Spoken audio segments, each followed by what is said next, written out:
Hello friend, Satish Tiwary here from Mythical Hacking Tuition Center Jaipur. Today in this tutorial, I am going to show you how you can use the VirtualBox feature of remote login. So you can see this is my VirtualBox, and inside this VirtualBox you can see this is my Linux machine. Go to settings, go to display, go to remote display, enable this port, okay, and make any port here. So by default the port is server port is 3389. I am making it 3391. Then click on OK and then click on start. Remember the port 3391. Okay, now once the machine will be started, okay, the machine is started. Now what you can do, you can go to your Windows machine, click on remote desktop connection, select remote desktop connection, and type here IP address, that is local IP address, loopback IP address, that is 127.0.0.1, and the port number 3391 which we have just assigned, and then click on connect, click on yes, and you can see it will log into your Linux machine.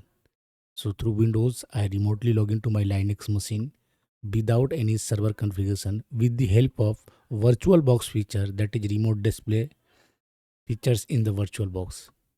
And you can see you can also graphically access this machine. So if the Linux machine is graphically running, you can use the graphical features of this Linux machine also. I will show you. Just wait and watch. Right now the machine is booting.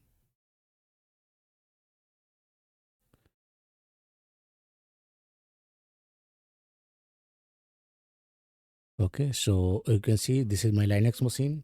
I just log into the Linux machine. Sorry, I just typed the incorrect username. Okay, so I just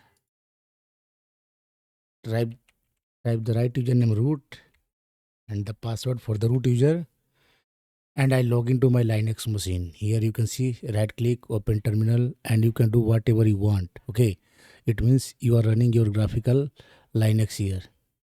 You can see this is graphical Linux is running here in this machine, and in this graphical Linux I can do whatever I want using Windows. So thank you for watching.